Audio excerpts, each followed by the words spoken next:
देखिए ध्यान से, कल 2-3 चीज़ें बता दी गई थी। सबसे पहले तो एक तो एक्टिव पैसिव वॉइस के बारे में बता दिया गया था, वाच्य का प्रकार है डूअर हो गया था। प्लस उसमें हमने ये भी चीज़ें देख ली थी कि अगर एक्टिव से पैसिव बना रहे हैं तो इधर से इधर आ सकते हैं, इधर से इधर नहीं जा सकते, है ना। ये भी चीज़ें आप लोगों ने कल कन्फर्म कर ली थी। तो हमने टाइप भी शायद बता दिए थे, कितने टाइप हैं हमारे पास, क्या क्या किन के बारे में पढ़ना है, पॉजिटिव नेगेटिव। तो उसी में आज पहली हेडिंग आपके सामने स्क्रीन पर आने जा रही है।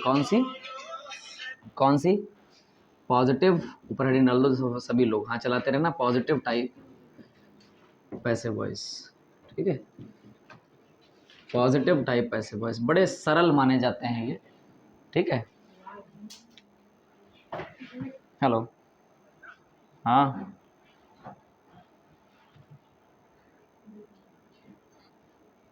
हाँ, देखिए ध्यान से, पॉजिटिव टाइप पैसिव वॉइस। सबसे पहले इसका स्ट्रक्चर आएगा, ठीक है, कैसे ये मिलेंगे आपको, कैसे आ सकते हैं, और फिर उनको पैसिवेट कैसे किया जाएगा, वो सारी चीज़ें आप लोग आज सीखेंगे। आज हम लोग बहुत तेज़ी से आगे बढ़ रहे हैं, तो पॉजिटिव भी समझ लेंगे आज नेगेटिव भी समझ लेंगे, और अगर हो सका तो इंट्रोगेटिव को भी आज की क्लास में हम टच कर लेंगे। नहीं कर पाते हैं तो कल शुरू होगा, ठीक है। देखो ध्यान से, पॉजिटिव टाइप क्या होता है समझते रहना ध्यान से। अगर कभी आपको पॉजिटिव टाइप बनाना होगा तो उसका एक एक्टिव सेंटेंस मिलेगा, और उसको पैसिवेट कैसे किया जाएगा, यानी उसको बनाया कैसे जाएगा पैसिव वॉइस में, समझे।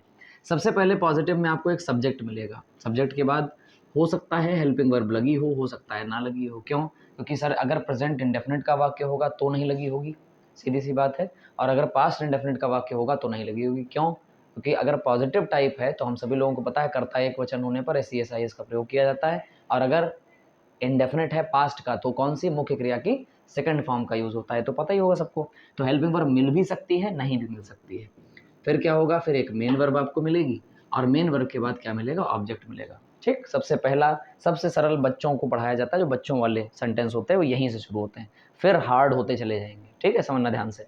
तो क्या करना है इसमें सभी लोगों को पता होगा, इस वाले ऑब्जेक्ट को उठाकर सब्जेक्ट बना दिया जाता है, पता है आपको। और पॉजिटिव में हम सभी लोगों ने कल हेल्पिंग वर्ब का पूरा चार्ट पढ़ ही लिया था, तो उस चार्ट के अकॉर्डिंग हम आपसे पूछते रहेंगे और आप लोग हमको बताते रहेंगे कि बताइए कौन से टेंस में कौन सी फॉर्म लगनी है, ठीक है। अब इसके बाद होगा मेन वर्ब की हमेशा पैसिव वॉइस में कौन सी फॉर्म लगती है, थर्ड ही लगती है, और इस सब्जेक्ट को उठाकर क्या बना दिया जाता है, ऑब्जेक्ट बना दिया जाता है, लास्ट में फुल स्टॉप लगा देते हैं। बात समझ में आई सबको? तो ये हो जाता है हमारा पॉजिटिव बनाने का तरीका। अब इसमें हम 7-8 सेंटेंस आपको दिखाते हैं कैसे ये बनते हैं। सभी लोगों ने कल 2 प्रकार के चार्ट पढ़ लिए थे, एक एक्टिव चार्ट पढ़ा था, एक पैसिव पढ़ा था, पता है ना सबको। तो आज पहला सेंटेंस आपके सामने आ रहा है, समझिएगा ध्यान से। जैसे लिखा हुआ है, ही एंजॉयड द मूवी। सबसे सरल सेंटेंस, सबसे अच्छा सेंटेंस, बहुत सरल, मतलब पॉजिटिव से ही शुरुआत हो रही है आपकी। पॉजिटिव आएंगे, फिर नेगेटिव, फिर interrogative starting with helping verb, starting with question word, फिर इंपरेटिव, फिर उसमें ऑर्डर, रिक्वेस्ट, एडवाइस, धीरे धीरे चीज़ें बढ़ती जाएंगी। फिर लेट वाले, फिर लेटस वाले, फिर इट इज़ टाइम टू वाले, वांट वाले, देयर वाले, हर प्रकार के पैसिव वॉइस आप पढ़ेंगे, लेकिन शुरुआत यहाँ से होगी। सबसे सरल यही माने जाते हैं। होगा क्या, पहले आपको, सबसे पहले जैसे ही आपके पेपर में आपको पैसिव वॉइस का फॉर्म मिला, मतलब जैसे ही आपको आपका सेंटेंस मिला, सबसे पहला काम है पैसिव वॉइस को देखते ही पहले क्या करना, उसका ऑपरेशन करना है। और कल अगर वीडियो देख के आए हो, चीज़ें समझी हैं तुम लोगों ने, तो आपको मैंने ये भी बताया था कि सब्जेक्ट कैसे पहचाना जाता है, ऑब्जेक्ट कैसे पहचाना जाता है। ये सारी चीज़ें आपने कल उसी चीज़ में देख ली थी, समझ ली थी। जो काम करे वो करता, या जिसके बारे में बताया जाए वो करता। तो समझना ध्यान से, लिखा हुआ ही एंजॉयड द मूवी, उसने मूवी का आनंद लिया, है ना, जो फिल्म चल रही थी उसका आनंद लिया। अब लिखा हुआ है, अब अपने आप से पूछिए, मूवी का आनंद लेने का काम किसने किया है, उसने किया है, तो जो काम करे वो करता, यानी सब्जेक्ट हो गया ये, क्लियर। अब हम सभी लोग जानते हैं ये मेन वर्ब है, एंजॉय जो होती है वो कोई हेल्पिंग वर्ब नहीं है, is am are was were, तो है नहीं, सीधे मेन वर्ब है, आनंद लेना ये क्रिया है, तो मेन वर्ब लगी हुई है। अब उसने किसका आनंद लिया, तो पता चला कि उसने मूवी का आनंद लिया। तो मैंने आपको बताया था ऑब्जेक्ट भी 2 प्रकार के होते हैं, एक क्या का उत्तर होता है, एक किसका, किसकी, किसको, किसे, इन सब का उत्तर होता है। तो जो क्या का उत्तर दे वो डायरेक्ट ऑब्जेक्ट, और जो किसका, किसकी, किसके, इन सब का उत्तर दे ये इनडायरेक्ट ऑब्जेक्ट होता है। तो हमारे पास यहाँ पर क्या आ गया, इनडायरेक्ट ऑब्जेक्ट हो गया। हालांकि इससे हमें कोई फर्क नहीं पड़ता कि इनडायरेक्ट है कि डायरेक्ट है, उससे मतलब नहीं है। जब हम आपको डबल ऑब्जेक्ट वाले सेंटेंस पढ़ाएंगे, ध्यान रखना, अभी हमको आपको सीरीज पढ़ानी है डबल ऑब्जेक्ट वाली, इसमें दोनों आएंगे, डायरेक्ट भी आएगा इनडायरेक्ट भी आएगा, तब कैसे पैसिव वॉइस बनाया जाता है तब भी हम सिखाएंगे। फिलहाल आप इतना देख लीजिए कि ये हमारा ऑब्जेक्ट है, क्योंकि उसने किसका आनंद लिया अपने आप से पूछो तो उसने मूवी का आनंद लिया। क्लियर? अब सभी लोगों को पता है। तो हमने सबसे पहला काम क्या किया बेटा, ऑपरेशन कर लिया। अब ऑपरेशन करने के बाद अपना दूसरा दिमाग लगाओ, जल्दबाजी नहीं करो किसी चीज़ की। दूसरा दिमाग क्या लगाना है कि कौन सा टेंस है। तो पता चला मेन वर्ब की सेकंड फॉर्म लगी है सर, और मेन वर्ब की सेकंड फॉर्म केवल एक ही चीज़ में लगती है, वो है पास्ट इंडेफिनिट में। तो जैसे ही हमें पता चला कि ये पास्ट इंडेफिनिट का टेंस है, यहाँ पर हमने लिख लिया पास्ट इंडेफिनिट। और जैसे ही पास्ट इंडेफिनिट हमें क्लियर हो गया ये पास्ट इंडेफिनिट है, तो हमने दिमाग लगाया, सर ने 2 चार्ट बनवाए थे, एक एक्टिव का एक पैसिव का। अब हमें पैसिव वाला चार्ट देखना है, क्यों? क्योंकि पैसिव बनाना है ना। तो पैसिव वाला चार्ट देखो, उसमें बताओ पास्ट इंडेफिनिट की सहायक क्रिया क्या है। तो पता चला सर वाज और वर है। चेक करो है कि नहीं है। पास्ट इंडेफिनिट की सहायक क्रिया पैसिव वॉइस में वाज और वर होती है। तो हम सभी लोगों को पता है कि अब हमें पता हो गया कि पास्ट इंडेफिनिट के बनाने के लिए जो पैसिव वॉइस का चार्ट है उसमें पास्ट इंडेफिनिट की पैसिव वॉइस की क्रिया क्या दी गई है, वाज और वर। अब हम कैसे बनाएंगे देखिएगा ध्यान से। हम सभी लोगों को पता है कि जैसे ही हम ऑब्जेक्ट को क्या बनाते हैं, सब्जेक्ट बनाते हैं, तो हमारा ये द मूवी जो है वो आगे आकर क्या बन जाएगा, सब्जेक्ट बन जाएगा, द मूवी। क्लियर? अब क्या करना है सर, हेल्पिंग वर्ब लगानी है। हेल्पिंग वर्ब कहाँ से लगाएं? तो अभी मैंने बताया वाज या वर। कैसे पता चला? तो मैंने कहा पहले इसका टेंस देखो, तो पता चला मेन वर्ब की सेकंड फॉर्म है, तो टेंस आ गया पास्ट इंडेफिनिट। अब पास्ट इंडेफिनिट की फॉर्म पैसिव वॉइस वाले चार्ट में देखिए क्या होती है, तो पता चला वाज और वर होती है। तो हमने हेल्पिंग वर्ब के रूप में, चूंकि मूवी सिंगुलर है, तो हम यहाँ पर क्या लगा देंगे, वाज लगा देंगे। क्या बात समझ में आई? क्लियर? इसके बाद मेन वर्ब की थर्ड फॉर्म लगाएंगे, तो मेन वर्ब की थर्ड फॉर्म क्या हो जाएगी बच्चा, एंजॉयड हो जाएगी, और बस उसके बाद ऑब्जेक्ट लगाएंगे। ये सब्जेक्ट जो शुरुआत में दिया गया था, ये जो सब्जेक्ट शुरुआत में दिया गया था, यानी जो ही दिया गया था, इसको उठा के क्या बना दिया जाएगा, हिम बना दिया जाएगा यहाँ पर। लेकिन एक चीज़ आप लोग ध्यान रखिएगा, बहुत ज़रूरी होता है, सबको पता ही होगा कि जब भी हम पैसिवेट करते हैं किसी चीज़ को, तो एक शब्द लगता है, याद होगा आपको, बाई लगता है। तो हमेशा ध्यान रखना मेन वर्ब की थर्ड के फॉर्म के बाद क्या लगाया जाता है, बाई लगाया जाता है। लेकिन सर आपने यहाँ क्यों नहीं लिखा? यहाँ भी ध्यान रखना, क्योंकि हम आपको याद दिलाकर लिखना चाहते थे। तो हमेशा ध्यान रखना मेन वर्ब की थर्ड फॉर्म के बाद यहाँ पर जो बाई लगता है उसे बाई प्रीपोजिशन नहीं कहते हैं। हमेशा ध्यान रखना, उसको कहा जाता है बाई एजेंट। शायद हमने ये बात बताई है, नहीं बताई है तो सुन लीजिए ध्यान से। बाई एजेंट कहा जाता है इसे, केवल बाई नहीं कहते। और उसके बाद उठाकर हम क्या करते हैं, ये जो हमें सब्जेक्ट मिलता है इसको उठा के हम क्या बना देते हैं, ऑब्जेक्ट, फुल स्टॉप लगा देते हैं। तो यहाँ पर ये जो ही आया है इसका हमने क्या बना दिया, ऑब्जेक्ट हिम, और उससे पहले क्या लगा दिया, बाई एजेंट लगा दिया। तो सेंटेंस बन के तैयार हो गया, the movie was enjoyed by him. Clear है? ये हमारा पैसिव वॉइस बन के तैयार हो गया। अब ऐसे बाई चांस यहाँ पर हमने लिख दिया ग्राहम प्लेज द मैच। अभी कोई हाथ नहीं चलाना, क्योंकि समझना बहुत ज़रूरी है। समझोगे नहीं तो सब लिखा पढ़ा सब बेकार। समझिए ध्यान से। राम प्लेज द मैच, ये सेंटेंस आ गया, तो इसमें कोई घबराने वाली बात नहीं है। सर ने कहा था कि एक्टिव वॉइस में हेल्पिंग वर्ब मिलेगी, इसमें तो मिली नहीं, कोई बात नहीं। तो हमें, हमारे बच्चों को पता तो है कम से कम कि प्रेजेंट इंडेफिनिट का जो वाक्य होता है उसमें जब कर्ता एक वचन होता है तो मेन वर्ब में एस आई एस लगा दिया जाता है। तो ये इतना तो कन्फर्म हो गया कि प्लेज को जैसे ही देखा पता चल गया कि ये प्रेजेंट इंडेफिनिट का वाक्य है। तो जैसे ही देखा तो पता चल गया सर ये प्रेजेंट इंडेफिनिट है, तो इसको चुपचाप किनारे जाकर लिख लिया प्रेजेंट इंडेफिनिट। अब ऑपरेशन करना ज़रूरी है। सर ऑपरेशन कीजिए। तो राम है सब्जेक्ट, प्लेज है मेन वर्ब, और द मैच है ऑब्जेक्ट। क्यों? इसका हिंदी अर्थ निकालो। राम मैच खेलता है, तो अपने आप से पूछो राम क्या खेलता है, तो पता चला मैच खेलता है। तो द मैच, ये क्या का उत्तर है, और कल मैंने बताया था क्या और किसका का उत्तर क्या होता है, ऑब्जेक्ट होता है, और जो काम करे वो करता। तो मैच खेलने का काम किसने किया है, राम ने, तो वो सब्जेक्ट हो गया। क्या ये बात समझ में आई? अब इसके बाद आपने ये भी निकाल लिया कि ये प्रेजेंट इंडेफिनिट है, वो भी क्लियर हो गया। अब अपना दिमाग लगाना है, घोड़े दौड़ाने हैं दिमाग के, काहेगे दिमाग के घोड़े दौड़ाने हैं, और क्या सोचना है कि sir present indefinite passive voice की सहायक क्रिया क्या होती है। तो हमने चार्ट में बताया था प्रेजेंट इंडेफिनिट पैसिव वॉइस की सहायक क्रिया इज, एम, आर होती है। क्लियर है? अब समझना ध्यान से। अब हम क्या करेंगे, ऑपरेट करेंगे। द मैच जो है वो ऑब्जेक्ट है, तो क्या बन के आ जाएगा आगे, सर सब्जेक्ट बन के आ जाएगा, तो द मैच आगे लिख देंगे। अब इसके बाद चाहिए सर हेल्पिंग वर्ब, तो हमें दिमाग लगाना है। प्रेजेंट इंडेफिनिट है तो इज, एम, आर में से क्या लगेगा सर, एम तो लग नहीं सकता क्योंकि एम लगता है आई के साथ, आर लग नहीं सकता, क्यों नहीं लगेगा, क्योंकि सर वो प्लूरल के साथ लगता है, तो बचा क्या, इज।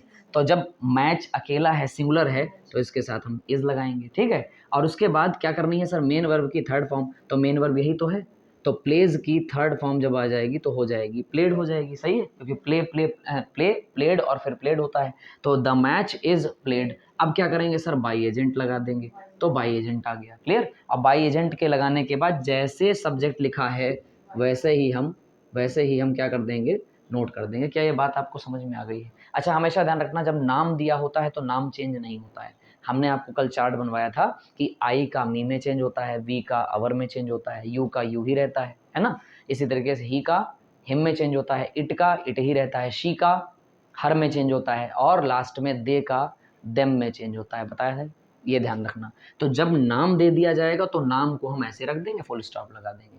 क्या आपको पॉजिटिव के 2 सेंटेंस समझ में आए? अब देखिए, यहाँ तो समझ में आ गया होगा आपको, कभी कभी क्या होगा, बड़े सेंटेंस दे दिए जाएंगे, जैसे यहाँ देखना ध्यान से, जैसे यहाँ पे लिखा हुआ है they have broken the glass, ये सेंटेंस लिख दिया गया है, they have broken the glass. क्या किया उन्होंने कांच को जो है वो तोड़ दिया है। They have broken the glass का मतलब क्या हुआ, उन्होंने कांच को तोड़ दिया है। अब सबसे पहला काम क्या है, ऑपरेशन करना, करो ऑपरेशन।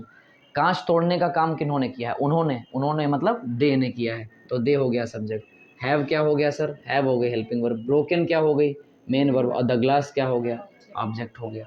अब दिमाग दौड़ाना है कि सर ये कौन सा टेंस है, तो पता चला सर हैव के साथ थर्ड फॉर्म लगी है, यानी सर ये प्रेजेंट परफेक्ट टेंस है।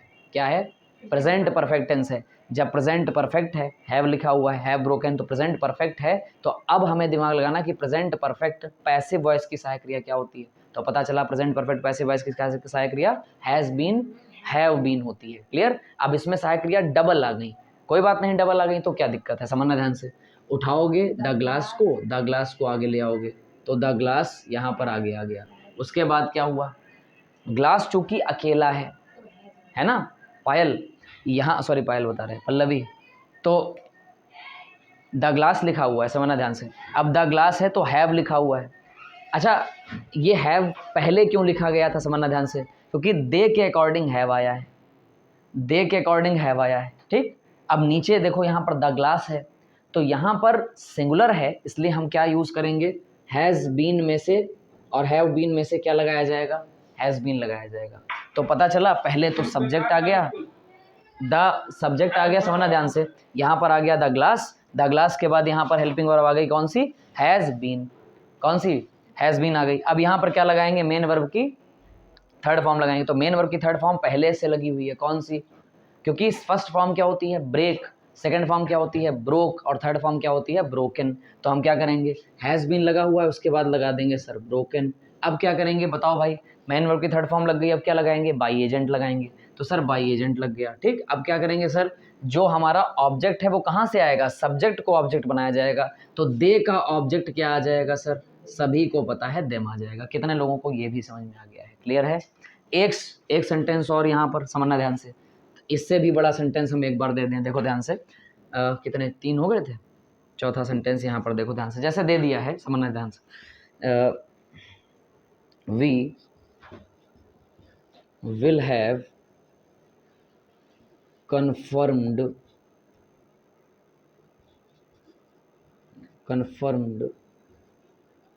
द मैटर, ये दे दिया है, we will have confirmed the matter, ये दे दिया।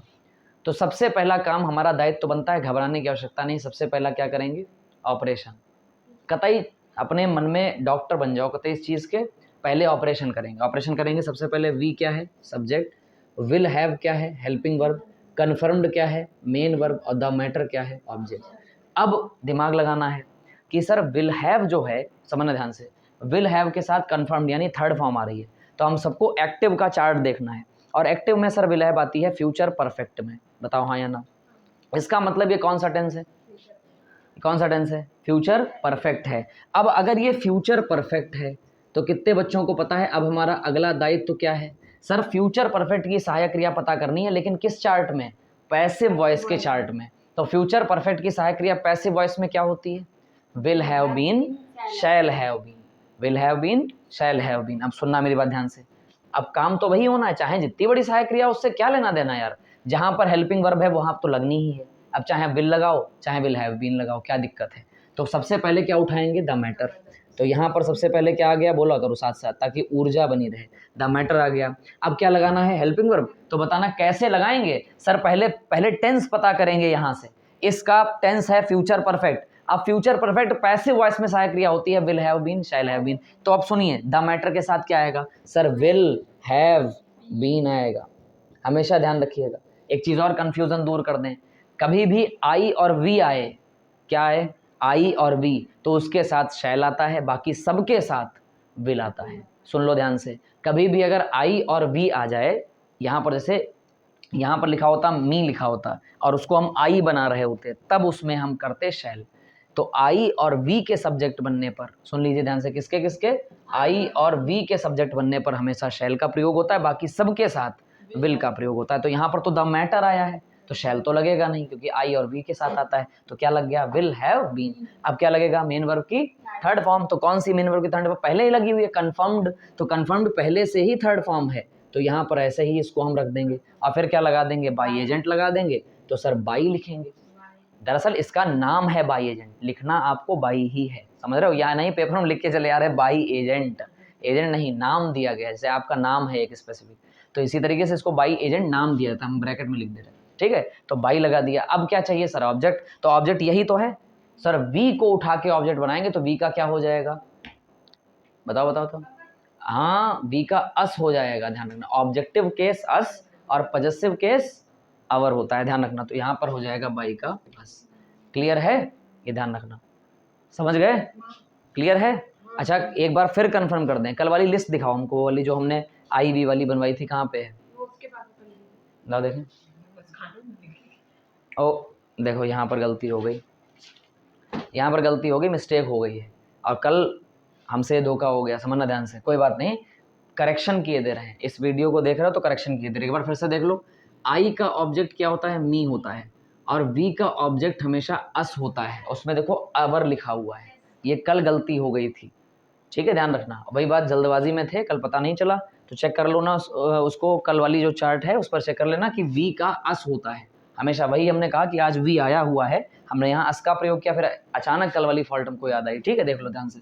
अब क्या है इधर देखो ध्यान से, वी का अस होता है, क्लियर? अब ऐसे ही अगर मैं तुमसे पूछूं यू, तो यू का तो सर यू ही रहता है, ही का क्या हो जाता है सर? हिम हो जाता है, शी का क्या हो जाता है?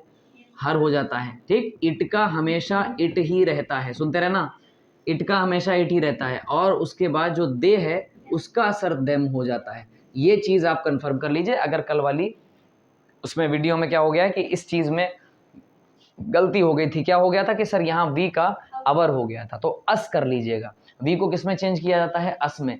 हमेशा ध्यान रखना, वी का जो अवर होता है वो पजेसिव केस होता है, और ऑब्जेक्टिव केस हमेशा अस होता है। ये सारे ऑब्जेक्टिव केस होते हैं, और कल हमने शायद इस बारे में समझाया भी था कि आप इधर से इधर आ सकते हैं, इधर से इधर नहीं जा सकते हैं, जब आप चीज़ों को एक्टिव से पैसिव बना रहे हो। क्लियर है? समझ गए सब लोग? क्लियर? पॉजिटिव कितने लोगों को समझ में आ गया है? आ गया? अब इसे उतारना शुरू करो। नेक्स्ट देखो ध्यान से, अगला है नेगेटिव टाइप पैसिव वॉइस, ठीक है? पॉजिटिव जैसे देख लिए, तो नेगेटिव हुआ थोड़ी ना है, बस उसमें क्या लगा देना है? नॉट लगा देना है बस, ठीक है? लेकिन अलग अलग प्रकार से नेगेटिव के नियम होते हैं, सुनना ध्यान से। जैसे अगर कोई एक्टिव सेंटेंस आपको मिला, ठीक, तो वो नेगेटिव है, इस बात की पहचान कैसे होगी, समझना ध्यान से। सबसे पहले आपको सब्जेक्ट मिलेगा, सब्जेक्ट के बाद हेल्पिंग वर्ब मिलेगी, हेल्पिंग वर्ब के बाद नॉट लगा होगा, नॉट लगा होने के बाद उसके बाद मेन वर्ब आएगा, फिर ऑब्जेक्ट आएगी, ठीक? तो ये हमारा एक्टिव सेंटेंस होगा, जिसको हमें परिवर्तित करना है किसमें? पैसिव में। तो अगर हम इसका पैसिव बनाएंगे तो समझना ध्यान से क्या होता है। एक चीज़ हमेशा ध्यान रखना, जैसे ही हम इसका पैसिव बनाएंगे तो इस वाले ऑब्जेक्ट को उठा के क्या बनाया जाएगा? सब्जेक्ट। अब क्या होगा सर? हेल्पिंग वर्ब लगाई जाएगी। कभी कभी ऐसा होता है, समझना ध्यान से, कि हेल्पिंग वर्ब लगाई जा रही है, उसके बाद नॉट आ गया, ठीक? उसके बाद क्या है सर? मेन वर्ब लगेगी, लेकिन मेन वर्ब की कैसी फॉर्म लगेगी सर? थर्ड फॉर्म लगेगी। उसके बाद सर बाई एजेंट लगाया जाएगा, और बाई एजेंट के बाद ये जो सब्जेक्ट है वो क्या बन जाएगा? जाके ऑब्जेक्ट बन जाएगा, फुल स्टॉप लग जाएगा। अब जैसे अभी हमने एक चीज़ बोला था, कभी कभी ऐसा होता है, सुनिएगा ध्यान से, कभी कभी बड़ी सी हेल्पिंग वर्ब आ जाती हैं। मतलब अगर बाई चांस कोई सिंगल हेल्पिंग वर्ब आई है, जैसे वॉज आया है, ठीक है, या इज आई है, तो इसके बाद क्या लग जाएगा, नॉट, इसके बाद क्या लग जाएगा, नॉट। लेकिन कभी कभी डबल आ जाती हैं, जैसे हैज़ बीन आ जाती है, ठीक। अब जब डबल आ जाएंगी तो नियम कहता है कि सर पहली वाली हेल्पिंग वर्ब के तुरंत बाद क्या आ जाएगा, नॉट आ जाएगा। तो क्या बन जाएगी, हैज़ नॉट बीन। ये ध्यान रखिएगा, अगर कभी सिंगल हेल्पिंग वर्ब आ रही हैं तो उनके बाद नॉट आ जाता है, उनके बाद नॉट आ जाता है। लेकिन कभी डबल आ रही हैं, हैज़ बीन, हैव बीन, ये सब, विल बी, शैल बी, ये सब आ रही हैं, तो उनके बीच में नॉट लगता है, यानी पहली वाली के तुरंत बाद। कभी कभी तीन आ जाती हैं, जैसे विल हैव बीन, लो तीन आ गई है ना। अभी तो देखा भी था सेंटेंस हम लोगों ने विल हैव बीन वाला।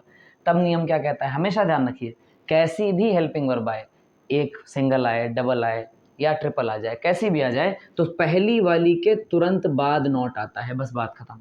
तो मैं अपने दिमाग में हमेशा कंसीडर करना है कि जैसे ही हमें चाहे कितनी भी बड़ी हेल्पिंग वर्ब लगानी हो, लेकिन ऐसा कभी नहीं होगा कि विल हैव नॉट बीन हो जाएगा, नहीं, विल हैव बीन नॉट हो जाएगा, नहीं, पहली वाली के तुरंत बाद, यानी विल नॉट हैव बीन। समझ रहे हो, इससे आपको मतलब नहीं है कि हमारी सहायक क्रिया कितनी बड़ी है, बस इतना ध्यान रखना, पहली वाली के तुरंत बाद क्या आता है, नॉट आता है। पहली हेल्पिंग वर्ब लगाइए, उसके बाद तुरंत नॉट आ जाएगा, ठीक। ये तब किया जाता है जब हेल्पिंग वर्ब एक से ज़्यादा हो। हाँ, वेरी गुड, ठीक, समझ गए। तो ये हो गया हमारा नियम कि हम पहली वाली के तुरंत बाद क्या लगा लेते हैं, नॉट लगा लेते हैं। तो बस इस तरीके से हमें अपने नेगेटिव के पैसिव वॉइस बनाने हैं। जैसे पहला सेंटेंस, बहुत ध्यान से देखिएगा, लिखा हुआ है she did not accept the proposal. Proposal means प्रस्ताव होता है, उसने प्रस्ताव स्वीकार नहीं किया, समझना ध्यान से। तो शी क्या है, सब्जेक्ट, डिड क्या है, हेल्पिंग वर्ब, उसके बाद नॉट लगा है, एक्सेप्ट क्या है, मेन वर्ब, और द प्रपोजल क्या है, ऑब्जेक्ट। चेक करो, हर एक चीज़ मिल गई, सब्जेक्ट मिला, मिला सर, हेल्पिंग वर्ब मिली, मिली सर, नॉट मिला, मिला सर, एम यानी मेन वर्ब मिली, मिली सर, और ऑब्जेक्ट मिला, मिला सर। क्लियर है। तो जब भी कभी ऐसा हो कि सेंटेंस के वॉइस में आप पहले चेक कर लीजिए कि आपका एक्टिव बिल्कुल मैच कर रहा है कि नहीं कर रहा है, बिल्कुल, तो कंफर्म हो गया ये कौन सा नेगेटिव, मतलब कौन सा पैसिव वॉइस है, नेगेटिव टाइप, क्योंकि नॉट लगा हुआ है। अब क्या करना है, ऑपरेशन भी हो गया। तो तीसरा काम क्या करेंगे सर, टेंस पता करेंगे, है ना। तो चेक करो, डिड आया हुआ है, फर्स्ट फॉर्म आई हुई है, डिड के साथ मेन वर्ब की फर्स्ट फॉर्म किस में आती है, पास्ट इंडेफिनिट में। तो पता चल गया सर ये कौन सा टेंस है, पास्ट इंडेफिनिट है। अच्छा, पास्ट इंडेफिनिट तो है, लेकिन फिर पास्ट इंडेफिनिट की पैसिव वॉइस में सहायक क्रिया क्या होती है, तो पता चला सर वाज वर होती है। बताओ हाँ या ना, वाज वर होती है। तो वाज वर में से तो कोई एक ही चीज लगेगी। अब ये बताओ, वाज वर जो है वो डबल हेल्पिंग वर्ब है या सिंगल, सिंगल है ना, सीधी सी बात है। तो क्या करेंगे, उठाओ ये किसको, द प्रपोजल को, द प्रपोजल आगे ले आएंगे। बताओ हाँ या ना, ठीक, द प्रपोजल आगे आ गया। अब प्रपोजल कैसा है, सिंगुलर है ना, तो क्या लगाओगे, वाज या वर्ब में से वाज लग जाएगा। अब चूंकि ये सिंगल हेल्पिंग वर्ब है, डबल है नहीं, क्या यहाँ पर वॉज बीइंग है, क्या यहाँ पर वॉज बीइंग है, नहीं है, नहीं है, तो कोई बात नहीं, जैसे ही वॉज आया, वॉज के बाद क्या लगा देंगे सर, वॉज के बाद क्या लगा देंगे, नॉट लगा देंगे। क्यों, क्योंकि हमारा नियम कहता है, क्या नियम कहता है, समझना ध्यान से, कि जैसे ही हमें हेल्पिंग वर्ब मिलेगी उसके तुरंत बाद हम क्या लगा देंगे, नॉट लगा देंगे, लगा दिया। अब क्या चाहिए सर, मेन वर्ब की थर्ड फॉर्म। तो मेन वर्ब की थर्ड फॉर्म सर एक्सेप्ट लिखा हुआ है, एक्सेप्ट में स्वीकार करना, तो इसकी थर्ड फॉर्म क्या होती है, एक्सेप्टेड। तो यहाँ पर हो गया एक्सेप्टेड। क्या ये बात समझ में आ गई आपको, क्या ये बात आपको समझ में आ गई, तो एक्सेप्टेड हो गया। अब उसके बाद क्या लगाएंगे सर, बाई एजेंट लगा देंगे, तो सर बाई एजेंट आ गया। और उसके बाद सर इस सब्जेक्ट को क्या बना दिया जाएगा, ऑब्जेक्ट बना दिया जाएगा। तो ये सर सब्जेक्ट हमारा कौन सा है, शी, तो शी का ऑब्जेक्ट इधर क्या हो जाएगा, हर हो जाएगा। बताओ हाँ या ना, तो यहाँ पर आ जाएगा शी का ऑब्जेक्ट हर। कितने लोगों को नेगेटिव टाइप भी समझ में आ गया है, क्लियर। सर कुछ है ही नहीं, जैसे पॉजिटिव बनते हैं वैसे ये हैं, बस इसमें एक चीज़ का फ़र्क है। किस चीज़ का फ़र्क है भाई, कि इसमें क्या लगा दिया गया है, नॉट लगा दिया गया है। अगला देखना ध्यान से, जैसे लिखा हुआ है, जैसे यहाँ पर लिखा हुआ है children, children are playing, children I are playing the chess. बच्चे क्या खेल रहे हैं, बच्चे शतरंज खेल रहे हैं, चेस खेल रहे हैं। रुक जाओ, बाद में नोट कर लेना, समझो ध्यान से। तो चिल्ड्रन क्या खेल रहे हैं, यानी बच्चे क्या खेल रहे हैं सर, चेस खेल रहे हैं। तो एक सेकेंड, चेस खेलने का काम कौन कर रहा है, बच्चे कर रहे हैं, तो जो काम करे वो करता।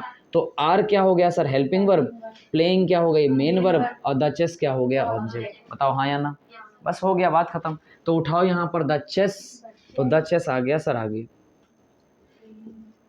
क्या हुआ, द चेस आगे आ गया। इसके बाद क्या हुआ सर, चेस के बाद हमें चेक करना है कि कौन सा टेंस है। तो टेंस पता चला आर के साथ आईएनजी लगी है, तो इज, एम, आर, ये सारी चीजें प्रेजेंट कॉन्टिन्यूअस में होती हैं। तो पता चल गया कौन सा टेंस है, प्रेजेंट कॉन्टिन्यूअस टेंस है। अब दिमाग पर जोर डालो कि प्रेजेंट कॉन्टिन्यूअस में पैसिव वॉइस की सहायक क्रिया क्या होती है। तो पता चला sir is being, am being, are being. Check कर लो, अगर हम झूठ बोल रहे हैं, झूठ बोले का हुआ करते हैं ना, सामने देखो ध्यान से। तो प्रेजेंट कॉन्टिन्यूअस की पैसिव वॉइस में सहायक क्रिया क्या होती है, is being, am being, are being. तो पता चला सर अब हमारे पास डबल आ गई, दिमाग लगाइए, is being, am being, are being, तो डबल आ रही हैं। कोई चिंता नहीं सर, पहली वाली के तुरंत बाद क्या लगेगा, नॉट लगेगा। लुक जाओ, यहाँ पर लिखा हुआ है चेस, तो चेस के साथ आर नहीं आएगा क्योंकि प्लूरल नहीं है, एम नहीं आएगा क्योंकि आई नहीं है, तो आएगा क्या, इज लगेगा। वेरी गुड, तो इज आ गया, तो बीइंग थोड़ी दूरी पे लगा देंगे, और इसके बीच में क्या लगेगा सर, नॉट लगेगा, क्योंकि हमारा नियम कहता है पहली वाली के तुरंत बाद क्या आता है, नॉट आता है। हेल्पिंग वर्ब भी हो गई सर, नॉट भी आ गया सर। अब क्या चाहिए, मेन वर्ब की थर्ड फॉर्म। तो sir play, play main verb है, इसकी थर्ड फॉर्म क्या हुई, प्लेड। तो पता चले यहाँ पर क्या कर दिया सर, प्लेड कर दिया। फिर सर क्या लगाया, बाई एजेंट लगाया, तो सर बाई एजेंट आ गया। अब इसके बाद क्या करेंगे, ये वाला सब्जेक्ट उठा के क्या बना दिया जाएगा, ऑब्जेक्ट। और चूंकि ये नाम है इसलिए हम इसमें कोई परिवर्तन नहीं करेंगे, तो बाई चिल्ड्रन यहाँ पर एज इट इज लिख दिया जाएगा, और लास्ट में क्या लगा देंगे, फुल स्टॉप लगा देंगे, यानी नज़र का टीका, कि नज़र ना लगे सेंटेंस में, ठीक है। तो नज़र नहीं लगेगी, सेंटेंस बनके तैयार हो जाएगा, the chess is not being played by children. क्या बात समझ में आई। एक लास्ट और देख लीजिए, अच्छा हाँ एक सेकंड ध्यान रखना, इसमें नॉट भी तो आना चाहिए था ना, क्योंकि ऊपर नॉट आया था, तो यहाँ पर नॉट कर लीजिए, तभी तो पता चलेगा कि आपका सेंटेंस नेगेटिव है। अगला देखना ध्यान से, सभी देवियों और सज्जनों सामने ध्यान दें। यहाँ पर लिखा हुआ है कि they will have, sorry, they will not have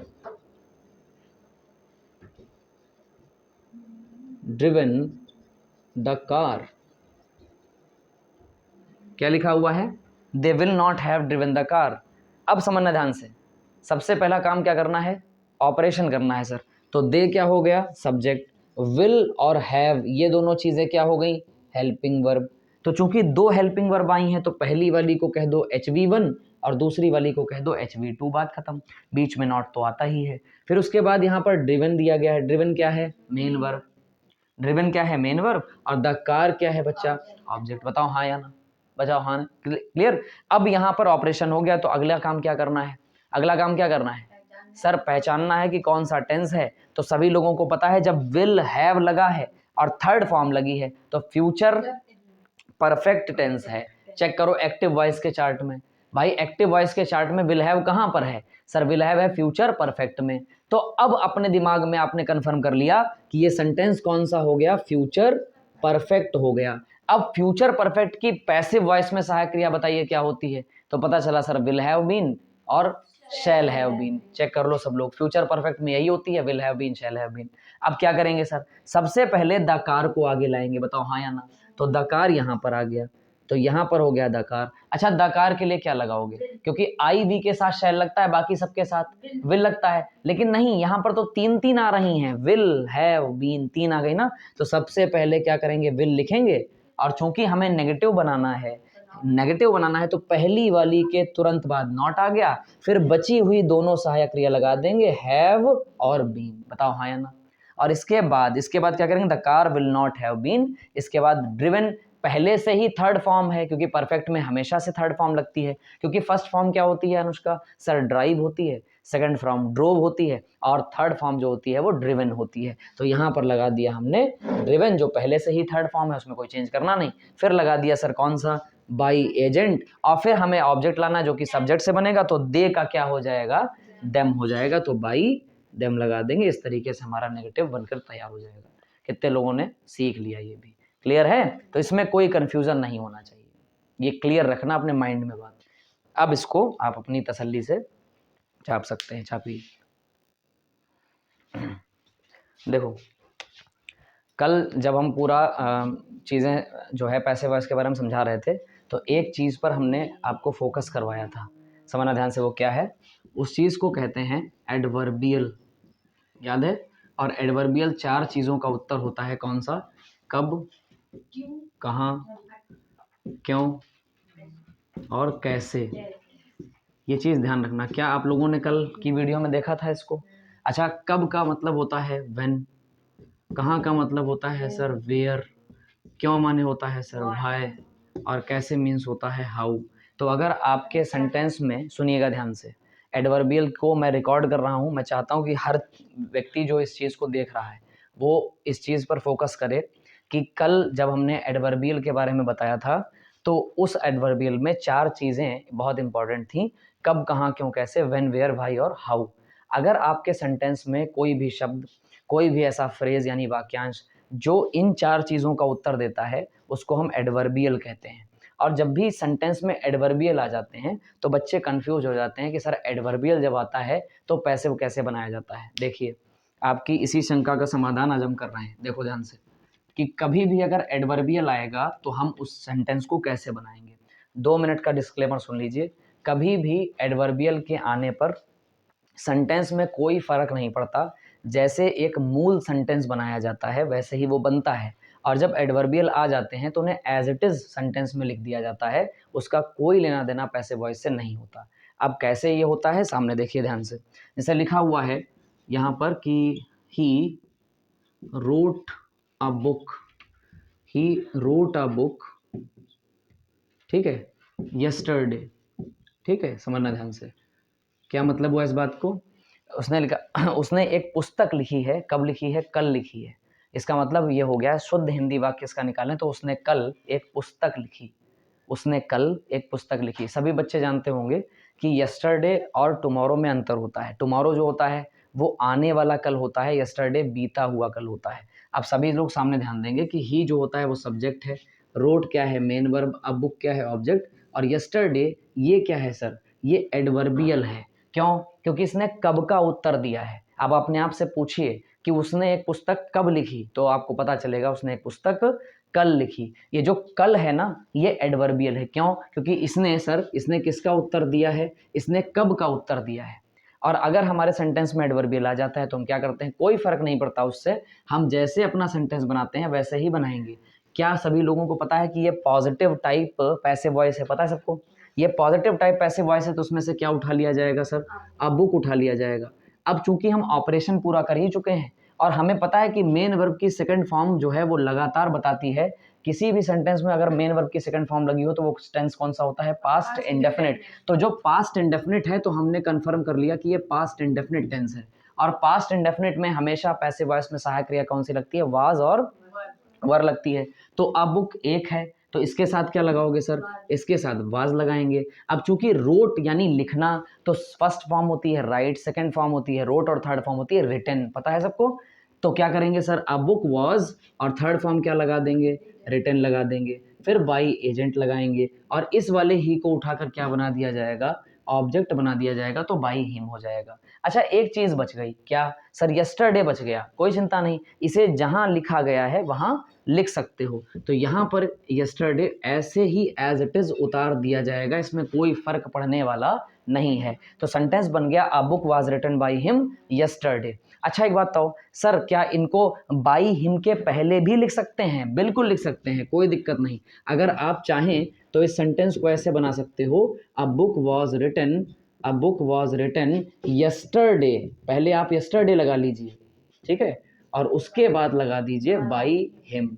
इसमें कोई फर्क पड़ने वाला नहीं है। एडवर्बियल की हमारी भाषा में कहें तो हम समझाते हैं जब, तो ऐसे समझाते हैं कि इसकी कोई इज्जत नहीं होती, इसको जहाँ जहाँ उठा के फेंक दो, बात खत्म। कहने का मतलब हो सके तो बाई हिम के बाद लगा दो, अन्यथा आपकी इच्छा हो तो बाई हिम के पहले लगा दो। इससे पैसिव वॉइस के ऊपर कोई फर्क नहीं पड़ता है। देखो ध्यान से, एक सेंटेंस और देख लेते हैं ताकि एडवर्बियल पर और आपकी समझ जो है वो अच्छी हो जाए। जैसे ही enjoyed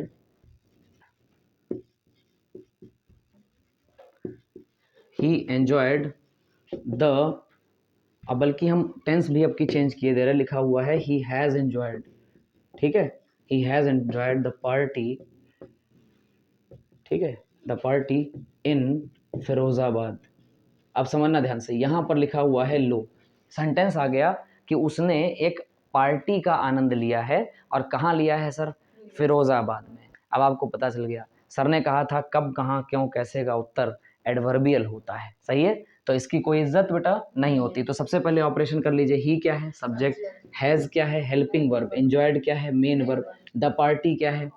कैसे पता चला ये ऑब्जेक्ट है? अपने आप से पूछो, उसने फिरोजाबाद में क्या एंजॉय किया, तो पता चलेगा सर पार्टी। तो क्या और किसका का उत्तर ऑब्जेक्ट होता है। अच्छा, अपने आप से पूछे उसने पार्टी कहाँ एंजॉय की, तो पता चला सर फिरोजाबाद। तो इन फिरोजाबाद ये क्या हो गया? एडवर्बियल हो गया। तो कभी भी कंफ्यूज मत होना, ठीक, कभी भी कंफ्यूज मत होना। एडवर्बियल के आने पर सर इसका क्या किया जाता है? कुछ नहीं किया जाता, जैसे लिखा है वैसे ही लिखा जाता है, ठीक। एक सेंटेंस अभी और बता देंगे, फिर आपको हम छोड़ देंगे। समझिएगा ध्यान से, क्या लिखा हुआ है? ही। तो सबसे पहले क्या उठाएंगे? The party.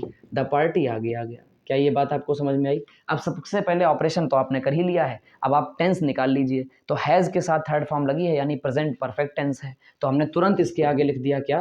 प्रेजेंट परफेक्ट, यहाँ लिख दिया। अब अपने आप पर दिमाग पर जोर डालो, प्रेजेंट परफेक्ट की सहायक क्रिया पैसिव वॉइस में क्या होती है? तो पता चला sir has been, have been होती है। तो पार्टी के साथ क्या आएगा सर? पार्टी सिंगुलर है तो क्या आ जाएगा? हैज बीन आ जाएगा। उसके बाद सर थर्ड फॉर्म पहले से लगी हुई है तो इंजॉयड रख दी जाएगी। थर्ड फॉर्म के बाद क्या आता है सर? बाई एजेंट आता है। बाई एजेंट के बाद जैसे ही सर ही देखा तो उधर ले जाएंगे, तो क्या बन जाएगा सर?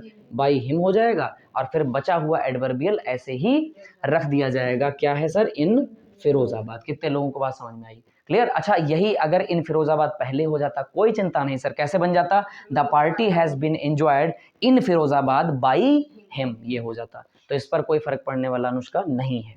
अब एक लास्ट सेंटेंस और देख लीजिए, ये वाला जैसे लिखा हुआ, ये एक बहुत फेमस उदाहरण है जो हम आपको दे रहे हैं, बोर्ड परीक्षा में लगातार ये पूछा जाता है। जैसे यहाँ पर लिखा हुआ है द फार्मर प्लोड। प्लोड मीन्स होता है जोतना, जब किसान जो है अपनी भूमि को जोतते हैं तो उसको प्लो कहा जाता है। तो the farmer प्लोड the fields, प्लोड the fields. आगे देखो ध्यान से, क्या लिखा हुआ है? Before sunset. सनसेट माने क्या होता है? सूर्य जब डूबता है तो उसको सनसेट कहते हैं। सनराइज किसको कहते हैं? जब सूर्य उगता है। अब मेरी बात ध्यान सुनिएगा, ऑपरेशन कीजिए पहले। किसान ने अपनी भूमियों को जोत लिया है, अर्थात अपने खेतों को जोता है, सही। आसाना कैसे? खेत एक नहीं है, कई सारे हैं, क्योंकि फील्ड्स लगा हुआ है, प्लूरल है। तो पहले ऑपरेशन कीजिए। द फार्मर क्या हो गया? सब्जेक्ट, प्लोड मीन्स हो गया मेन वर्ब, द फील्ड हो गया ऑब्जेक्ट। और अपने आप से पूछिए किसान ने खेतों को कब जोता है, तो पता चला सर सूरज ढलने से पहले। तो ये जो बिफोर सनसेट है ये किसका काम करेगा? एडवर्बियल का काम करेगा। तो इससे हमें कोई लेना देना नहीं है। क्या करेंगे? हमें उधर वाले सेंटेंस से कोई मतलब नहीं है, हमें जहां पर ऑब्जेक्ट मिल गया है उसके पहले के सेंटेंस बनाने हैं। कैसे बनाएंगे सर? द फील्ड्स उठाएंगे। अब जैसे ही द फील्ड्स उठाया, पता चला सर, क्लिक हुआ दिमाग में, पहले टेंस निकाल लो इसका, तो पता चला सर सेकंड फॉर्म लगी है। सेकंड फॉर्म एक ही सेंटेंस में लगती है, सॉरी एक ही टेंस में लगती है, कौन सा? Past indefinite. तो यहाँ पर हमने पास्ट इंडेफिनिट लिखा, फिर अपने दिमाग पर जोर डाला, सर पास्ट इंडेफिनिट में सहायक क्रिया पैसिव वॉइस में क्या होती है? वाज वर होती है। तो पता चला सर फील्ड्स लिखा हुआ है, खेत एक तो है नहीं, बहुत सारे हैं। तो वाज और वर में से क्या लगेगा सर? वर लगेगा, क्योंकि वर लगता है प्लूरल के साथ और वाज लगता है सिंगुलर के साथ। तो फील्ड्स के आगे लगा दिया वर। क्लियर है? अब थर्ड फॉर्म कौन सी लगेगी सर? थर्ड फॉर्म पहले से ही लगी हुई है। सेकंड फॉर्म भी प्लोड होती है और थर्ड फॉर्म भी प्लोड होती है। तो वर के बाद यहाँ पर क्या लग गया? तो यहाँ पर आ गया सर प्लोड। बात समझ में आई सबको? द फील्ड्स वर प्लोड। बात समझ में? अब क्या लगेगा सर? बाई एजेंट लगेगा। तो सर बाई एजेंट लगा दीजिए, लग गया। अब क्या होगा सर? सब्जेक्ट का ऑब्जेक्ट बनाया जाएगा, तो द फार्मर ऐसे ही लिखा जाएगा, तो बाई द फार्मर ये लिख दिया। अब सभी बच्चों को पता होगा एडवर्बियल जैसा लिखा है वैसा ही लिख दिया जाएगा। तो यहाँ पर आ जाएगा बिफोर सनसेट। कितने लोगों को बात समझ में आ गई है? क्लियर। अगर एडवर्बियल आ जाएं तो घबराना नहीं है, आंसू नहीं बहाने हैं। क्या करना है? कब, कहाँ, क्यों, कैसे पता कर लीजिए, एडवर्बियल चिन्हित कर दीजिए और जो जैसा लिखा है उसको वहां पर वैसा ही लिख दीजिए। अच्छा, एक बात तो आप लो, एक चीज़ और हो सकती थी, क्या बताओ सर? अगर ये चीज़ पहले लिख देते, जैसे the fields were प्लोड before sunset by the farmers, तो क्या गलत हो जाता? नहीं, एडवर्बियल से कोई लेना देना नहीं होता है, चाहे पहले लगाओ चाहे बाद में लगाओ। क्लियर है? तो आज की इस क्लास को हम यहीं पर विराम दे रहे हैं। तो आज आशा करते तुम लोगों को समझ में आ गया होगा। क्लियर है? तो कल फिर मिलेंगे एक नए एपिसोड में, नए उत्साह के साथ। इंट्रोगेटिव पैसिव वॉइस तब पढ़ाया जाएगा, ठीक है? तब तक ये सारी चीज़ें कंप्लीट कर लेना। इधर जितने लोग ऑफलाइन बैठे हैं उनसे भी कह रहे हैं और जो ऑनलाइन है उनसे भी कह रहे हैं, ठीक है? नोट्स प्रिपेयर करते रहना ताकि चीज़ें तुम्हारे समझ में बनी रहें लगातार। तो अगर एडवर्बियल कभी पैसिव में आ जाता है तो ध्यान रखना, घबराना नहीं है, इसको जैसा लिखा है वैसे ही लिख दिया जाता है। क्लियर? बहुत बहुत धन्यवाद।